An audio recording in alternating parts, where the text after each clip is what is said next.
These are some interesting times. We're in the middle of the coronavirus 19 shutdown, and most people are ordered to stay at home, and some people are electing to work from home. And as a small business owner, you might be weighing your options of laying off people, working from the house. You might be thinking about possibly trying to get some of these bailout dollars, using your savings, and all of those things are probably going through your head. And I was thinking about the same thing this morning, just how people are dealing with this, and I was complaining. I'm sitting there going, well, people should have been somewhat prepared and had some money in savings, it is just a tough argument to stand behind if you're not going to do anything about it. So I started to think about it, and I had a conversation with a gentleman who owns a local studio here just recently, and I was talking to him about what they do, helping their customers create a marketing plan that attracts the customers that they want to them. And as we were talking, I just was thinking that, we always complain about not having enough time in our business to do the accounting, do the administrative stuff behind the scenes. And one of those things that we always probably complain about, I know I do sometimes, is not having enough time to do the marketing, and having a little bit of time off that we've elected to slow down just a little bit for various reasons. We started to look at some of our marketing that we've got going on, and as opposed to complaining about it and not having a solution for it, I thought that possibly some service people or some small business owners who may not have a regular marketing plan or get involved in the marketing, now would be a good time for you to go out and attract new customers. And one of the ways you attract new customers is through this thing called marketing.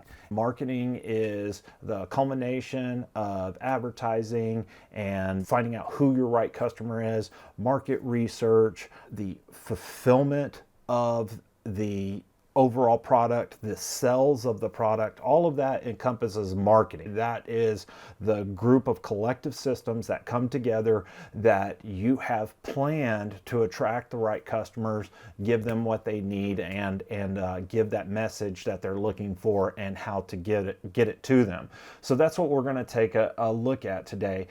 So what I want to do is talk about a set of principles when creating a marketing program that you need to think about when you start the beginning of the process. And there's a couple of things that could fit in real easy that give you a framework, an outline, or a set of chapters to go by that you can start to think about when you're getting your sales letter, your sales language, your scripts, your marketing material out there, and it makes it really simple. So the first thing that I want you to think of is, who are you wanting to attract? Most of the people just deal with the customers that they have. And there's always those handful of customers of, oh man, I really don't want to go to this guy's house. He doesn't have the money to pay. He's not willing to pay.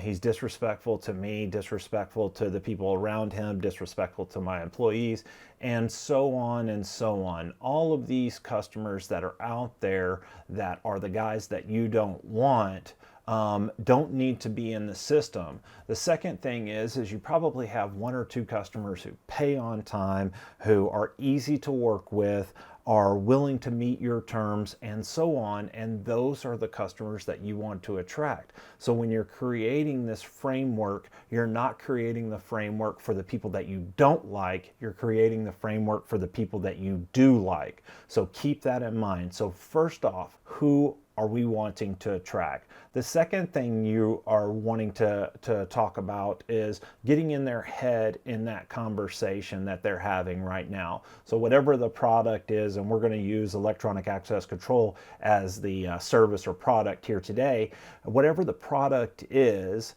it fits into a conversation that they're having right now. So in this case, you take a look at what happens when economies take downturn. Now, I'm not an expert at this, so I'm just going to shoot from the hip a little bit. People get more concerned about health. People get more concerned about education and meeting the challenges when the market comes back around. Those types of things need to play into the campaign that you're creating around this sales letter that we're doing. So the next step would be, what are you going to say?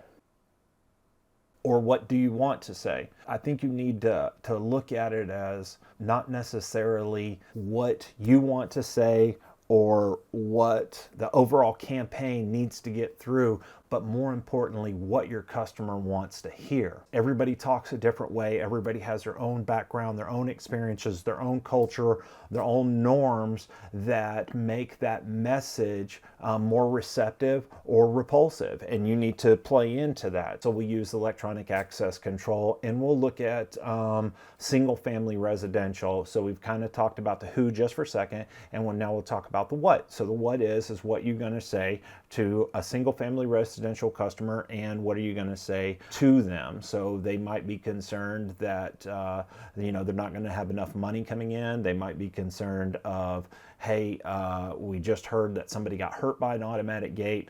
All of those types of things are what are you going to say, and this is going to be kind of directed towards the first thing that I said. So they're concerned about what are they going to do for money for the next 6 months or whatever the case may be. Now that their salaries have been cut in half, they've been laid off, they have no more customers coming in. So what are you going to say? The second thing is going to be, how are you going to say it? So how are you going to say it? Are you going to buy a billboard? Are you going to put the lettering on the side of your truck that says we do X? Are you going to send it to them a postcard? Are you going to send it to them a sales letter? So each person will receive message differently. So example, you might have as part of who you're going to say it to, a demographic that doesn't receive messages on Instagram. Instagram's not where they go to receive the information that you get. They may be Facebook prone. They may not even be electronic or online prone at all. If you have an age demographic in the 60 to 65 or 60 to 70, they may not be receptive to Facebook, although we are seeing that they are in those age groups, that more and more people are using it in the baby boomer generation. So to recap, what we're going to do is we're going to talk about who are we wanting to talk to, what are we going to say to them, and then how are we going to get that message out to them. Now, just a word of caution. This is not going to be a grammatical test. This is not going to be a literary test. This is not going to be any of that. There's going to be misspelled words. There's going to be sentences that aren't complete. There's going to be sentences that end wrong, and so on. What I'm doing is I'm using this as an example of, if you will, throwing up all the stuff that you have out of your head onto a page. The editing process is completely different, and the editing process is where you would possibly attract an expert to get them to take all of those ideas and put it together. But we have to keep in mind, if we don't have something for them to edit, then we're not going to get anything out at all. The other thing is, too, we will not get into this. This can be modified over time. If you have 10 of these letters that go out and you get 0 response, then it might be time for you to change a headline or to change the structure of it, or include pictures, or possibly do more than one sequence. Not just this letter, but to do a follow-up letter and a third follow-up letter and do an online campaign. All of those things are easy to do, but this is not a silver bullet. This is not a one and done type thing. I'm not trying to tell you that once I show you this, you'll be able to send these out and you'll be able to get 10% return on it. That's not it. What I'm trying to do is basically give you something to do with your time right now, and get involved in the marketing process, because that is the first step to getting people into the door, to get them attracted to you. The second thing is you probably notice that I'm not looking my best right now. This is not normally how I look. I normally don't have Breathe Right strip on, normally try to at least put a little bit of gel in my hair and so on. But if you believe, like I do, that marketing is the business, okay? If marketing is the business, that's done here, dressed like this, not out in the field making it up as you go along. It needs to be done here. And I'm not trying to say that it's just as easy to do that. What I am trying to give you is just a visual reference of when that marketing process happens. It doesn't happen off the top of your head out in the field. It needs to be done behind a desk, sitting here sweating, working it out, getting it done, and that's how it needs to happen. So now let's just get a couple of things that we've talked about just so we don't lose track of what we're doing. So first of all, this is going to be for single family residential. It's also going to be for people of some means. Income, $100,000 a year. Female, 2 kids, 75220. Now what I did with that is I basically just laid out some of the basic things that we're talking about when we're talking about who. It needs to get more in depth than this. And again, this is not something that you're locked into. You're going to tweak this over time. So I did a couple of things. So first of all, single family residential. That means I'm going straight to the decision maker. So that message is different than the gatekeeper. Second thing I'm doing is talking to a certain person with a certain means. Third, I put down that we're talking to female and that they have 2 kids and that they live in a certain zip code. Now that's all the demographics, and that does need to be researched. You don't just take a map and actually just put a coffee cup down around your office, put a big circle, and that's the customers that you're going for. Those might not be who you want to attract. Now let's take a look at what we're going to say. Concerned about money for college, concerned about spouse's income, concerned about elderly and sick family members.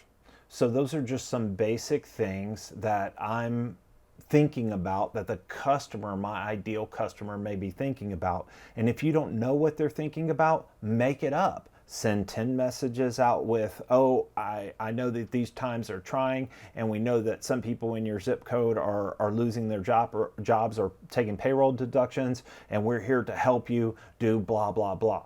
Or as somebody who has had a family member who has contracted coronavirus, I know these times can be tough. Now, I'm not saying that I do know somebody that has, or have a family member that has, but the important part is that I can take that little piece of nugget that makes me a little bit unique, that can possibly relate to somebody, and pull that information off of them to make them feel as though I'm speaking about something that is focused directly on them. Like, this guy knows what I'm going through.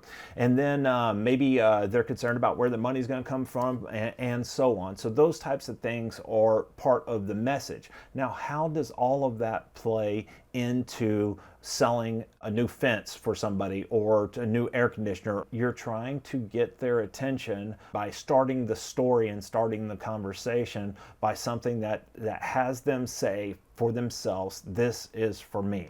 All right, so now let's take a look at how we're going to say this to them. So we already mentioned before that different age groups and different demographics as a whole get messages, receive messages different ways. So now let's take a look at how we're going to say that. We are going to use a 3-step sales letter that attracts them to an online video. Video will then lead to a separate website or page that will allow them to schedule a work order for a free visual inspection. And if you haven't noticed already, I am using speech to text. I'm not a fast writer. In doing that, what I'm also trying to do is to show you how easy this can be. You're not sitting there typing out. What you're doing is you're pulling your phone out and saying, hey, this is an idea that I have. One of my customers just asked for blah, blah, blah. Let's create a marketing campaign that does this. So that's what you're doing.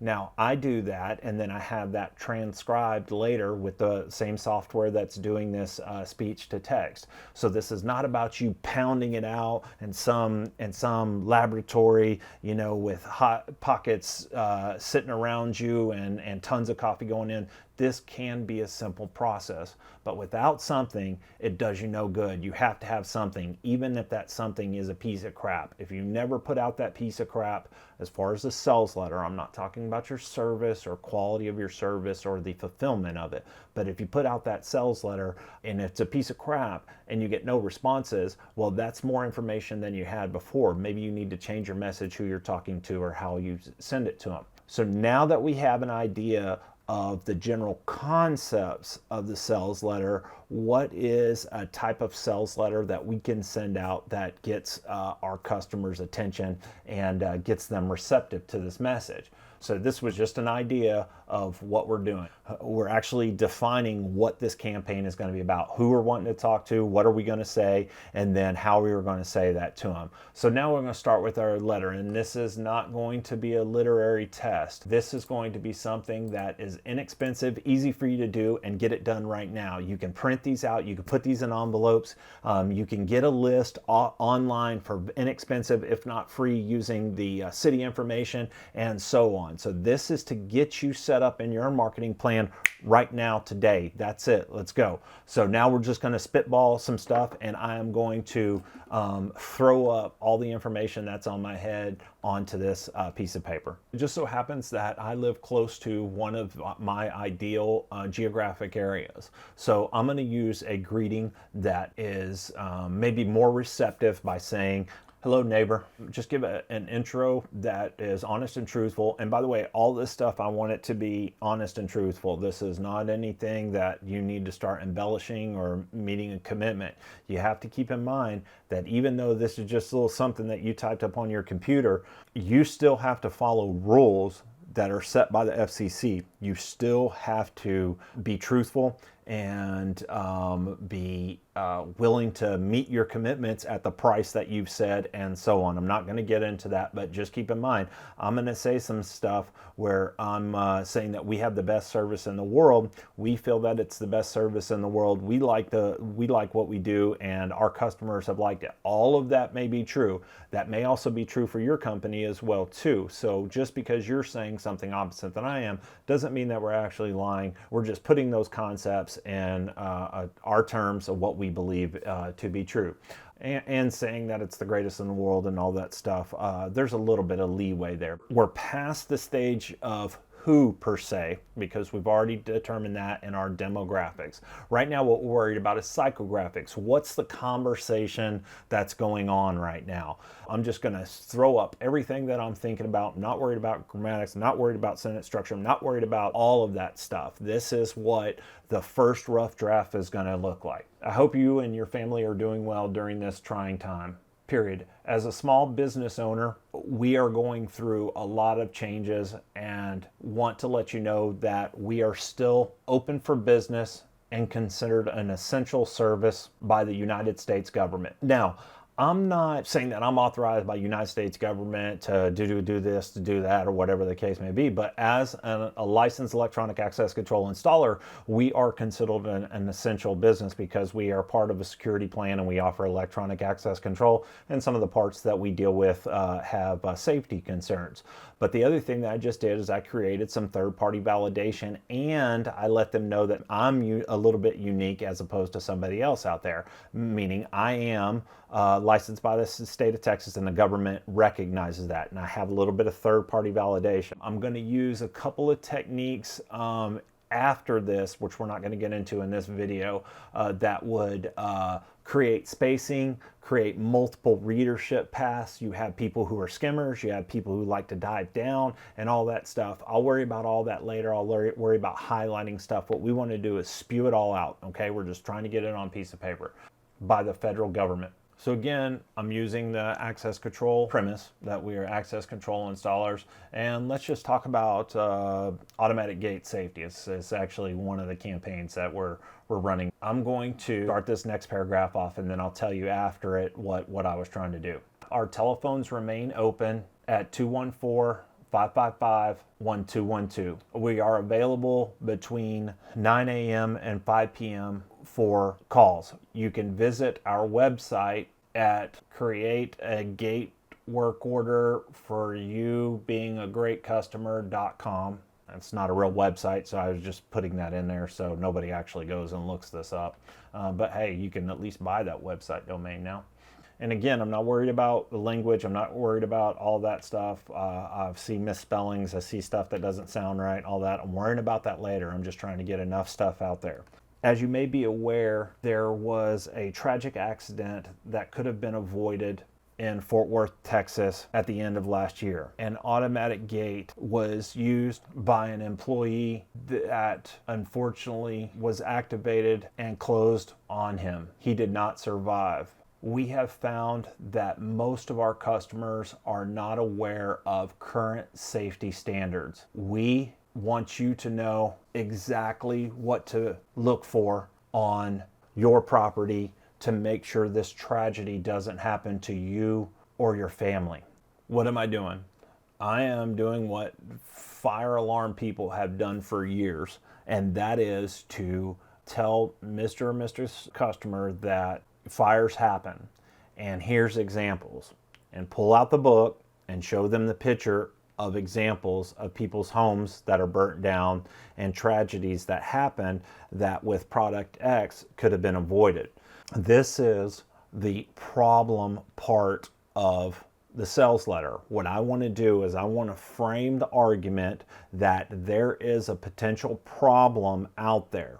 That problem is a ticking time bomb sitting in your backyard. Okay, so I am creating a problem that they may or may not have. We started talking to them so I could relate to them. Now I've said, hey, I'm not sure if you're aware, but I'm here to make you aware that there is a problem. Now let's go on to the next step of the letter. You may be shocked to find that this could have been avoided inexpensively had the gate been maintained by a licensed professional. So what I did was agitating the problem that I just created. Okay, I said that there is this problem. Now this happens to be a true problem based on some facts, and I am trying to be the to an extent the boy that cried wolf. However, I'm not trying to say that there's anything fake going on. I am trying to tell you there is a wolf in your backyard and you're going to get bit the next time that you go out there.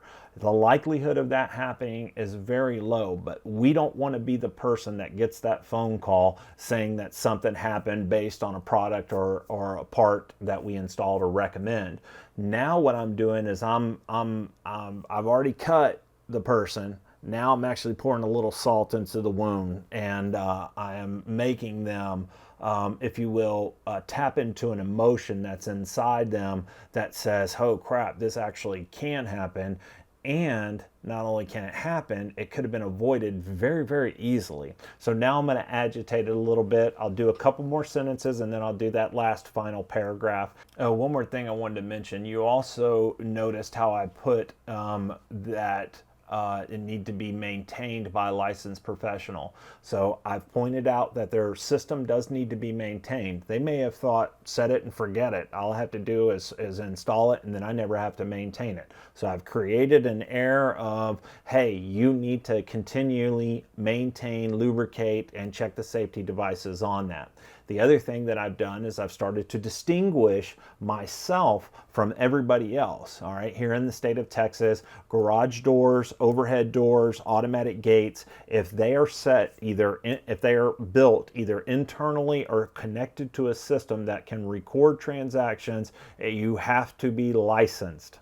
That's it. Even garage doors, bottom line, there is no ifs, ands, or buts. If it's connected to a system or has it built into the operator, such as like the MyQ technology, or it's connected to an access control system, if it's monitored and or has a capability, not necessarily capability to record transactions, you have to be licensed. So now distinguish myself, and I've told them what they have to look for in case my message is out there at the same time that somebody else is. Additionally, you might be shocked to find that you may not need any new equipment at all. You may have to just relocate some equipment to put it at a safe distance from the automatic gate. Again, it's very likely that your gate will fail the existing safety standards. Now, I reminded them that it's a good likelihood that they're going to have a problem when I come out there. I'm telling them, be prepared right off the bat. I'm going to tell you that these things are not up to standard. So I'm reinforcing and reminding them that. I'm also putting it on a separate line and a separate paragraph in case they're skimmers. Okay, I know I said we weren't going to talk about creating dual readership paths and all that, but I just went ahead and did that. Now I have created a problem. I've agitated them more, and then I've reminded them that they're going to have a problem and they need to have a licensed professional come out and take a look at it. So now the only thing left to do is solve the problem. We know that it's intimidating for most of our customers to admit they had their equipment put in inexpensively. They probably went with the lowest proposal and got exactly what they're paid for.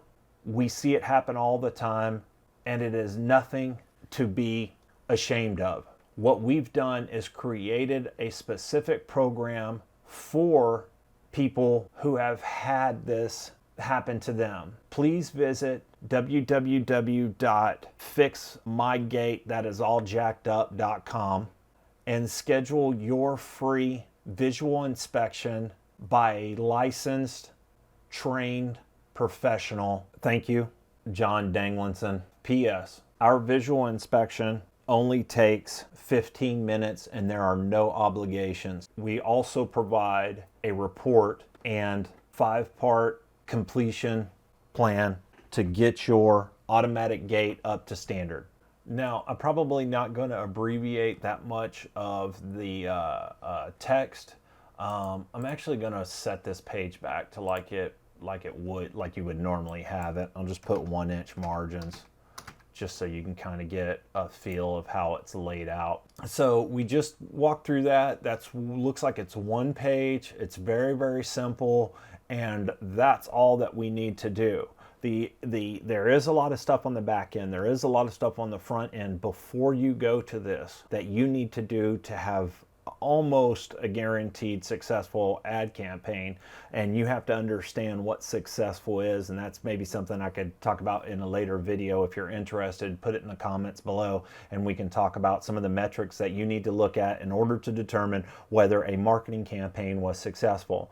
So that's it. Let's take a look at this last part real quick. So obviously, like I said, I was using voice to text. So I made a couple of grammatical issues. Again, this is not about the editing process. This is about the throw up process. Throw it all out there on paper and get it all done. So the last part that we've done is I wanted to solve the problem that has been created. I want to remind them of the problem that has been created. I want to agitate that. I want to pour salt into the wound and say, you know what, you're not doing what you need to be doing. And then I want to solve that. I want to create a unique situation where I'm the only one that can actually solve that. And then the last part of that step would actually be sell. You can look at it with the acronym PASS, P-A-S-S, problem, agitate, solve, sell, okay? So all of those things have to happen in this one format that I'm talking about. This is just one example of a way that you can write a sales letter, and there are hundreds of them. Now, what I would do is probably create a number 2, a number 3, and as you ramp those up, I would start to take away things. You had the opportunity last week to sign up for this program. We are not going to do this program for free for a number of X days and so on. So all of that stuff can be built into the second and third and even the first letter. So the other thing that I did is real basic, capped it off with my name, and then I also created a couple of postscripts. Now, postscripts are great because they say that everybody reads postscripts. So that's a very important letter writing technique. So what I did is I reiterated some of the stuff, but I also created a little bit of a call to action that I used up there before. Actually, the call to action was in that last paragraph. So this, I just reminded them in the postscripts of a couple of features and benefits of the program that we just created. So P.S. Our visual inspection only takes 15 minutes and there are no obligations. What is that saying? Well, it's saying that it's quick, and we're not going to try to sell you anything. We're going to let the information speak for itself. Now, we also provide a report and a 5-page complete plan to get your automatic gate up to standards. And that's relatively simple as well, too. I'm targeting this towards, again, who am I saying this to? I'm targeting it towards females in a specific zip code with 2 kids and so on, all right? So what I have said is that I'm using a little bit of what our society has created as a norm, whether this is true or not. What I'm doing is I'm playing on that most likely the person that I'm talking to is not an automatic gate expert. She may not be the final decision maker and or needs her spouse to affirm that this decision is okay to make. Now, when we get to the end, I'm going to start putting a little bit of pressure to make that decision yourself. But what this last postscript said, the postscript says, is look, when I'm done with this, you're going to have a full color page report that you can present to your spouse and or look at later, that you can determine with them what happened during that inspection, and now how can we make a decision in order to get our gate safe. Let's recap. What did we talk about? We talked about, first of all, don't rely on the government to help you out with your plan, to get money for payroll and all that stuff. I've already seen Chase Bank saying that we're not accepting those applications for a program that was supposed to roll out a couple of days ago. Don't come to the bank. Don't contact us. I was seeing Bank of America go, we're not accepting any applications. Or I take that back. Bank of America, I think, accepts your application, but it says please don't contact us, we're only supporting people who, we're only supporting people who have an existing loan with us. So that's a little bit intimidating, a little bit scary. So what we're trying to do is give you an idea of how to create a little bit of a marketing program and sales letter. So what we've said is, what does this whole thing look like? What does the marketing process look like? Okay, we defined what marketing is. It is everything from the advertising to the selling to the fulfillment and so on. It's all of that aggregated together to create an advertising program. Now, what are some of the fundamentals? Fundamentals are relatively simple. We need to know who we're talking to. We need to know what we're going to say to them. And then we need to know how we are going to get that message to them.